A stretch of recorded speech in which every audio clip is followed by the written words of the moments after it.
Alright, still in book 3. And we are at part 2, story 11.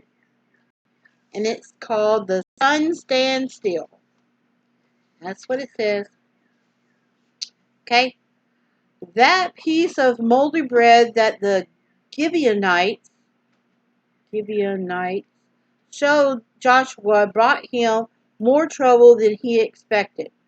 Not only after he signed the treaty with them, they sent him an urgent message asking him for help. They were about to be attacked by the 5 kings of the nearby cities, and would he please come in at once to save them? Come up to us quickly and save us and help us, they pleaded. For all the kings of the Amorites, and then a pause, are gathered together against us. These 5 kings had planned to attack the Israelites, I want to say Israelis, but Israelites, and stop their invasion of Canaan. So naturally, when they heard the Gibeonites had made peace with Israel, they were very angry. Traitors, they called them, and set out to punish them. Hence, the Gibeonites appeared to Joshua for help. This time, Joshua did not forget to ask God what to do. To his surprise, the Lord told him to go and help these people who had deceived him, and go at once. By marching all night, the armies of Israel reached Gibeon, just in time. Taken by surprise, the soldiers of the 5 kings scattered in all directions. During the fight that followed,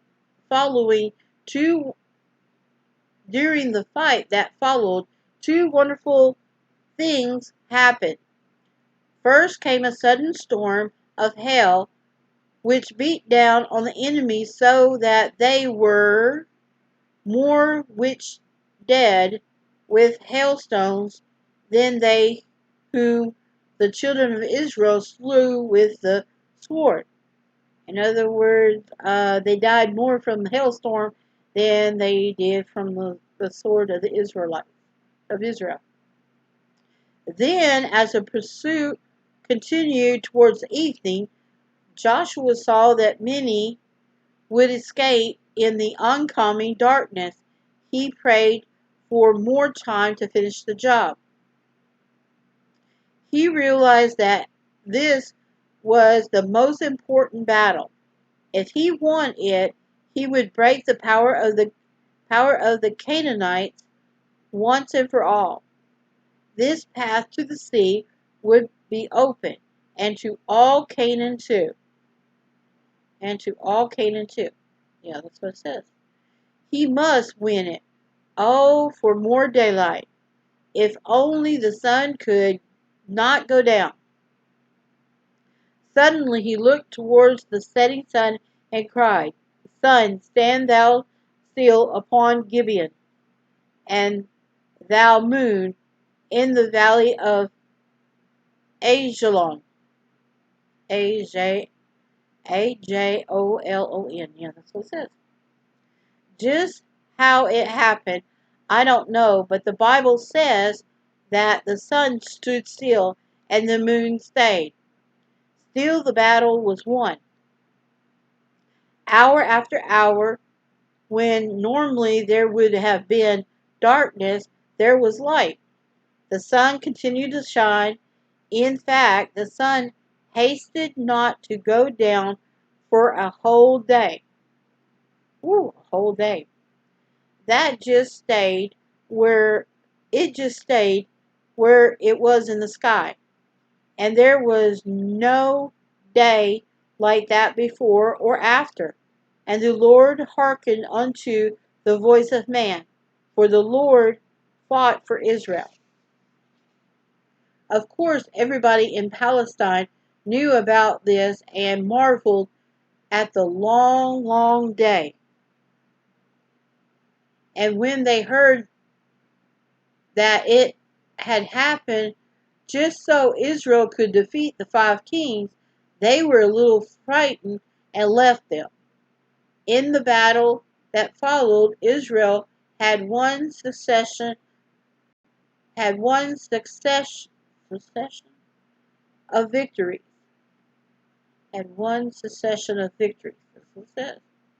So Joshua took the whole land, according to all that the Lord said to Moses.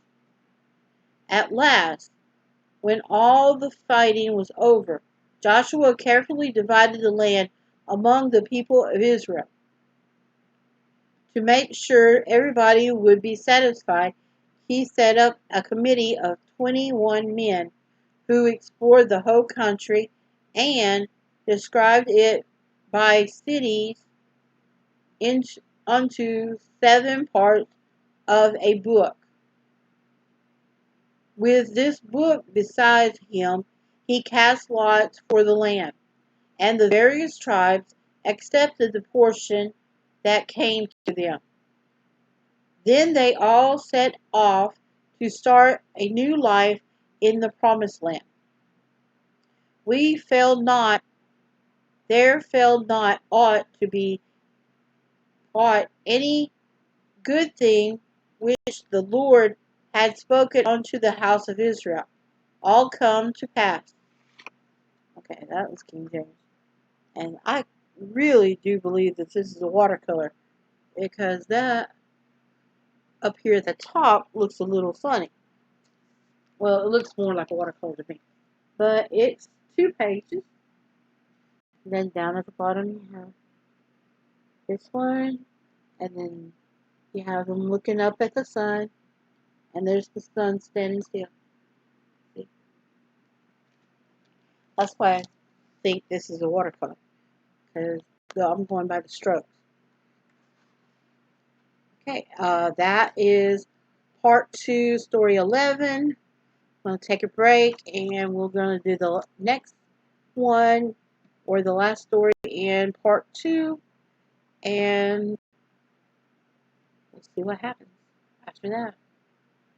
Enjoying it so far, but I hadn't read it in a long, especially out loud, but I hadn't read it in a really long time, but we'll see.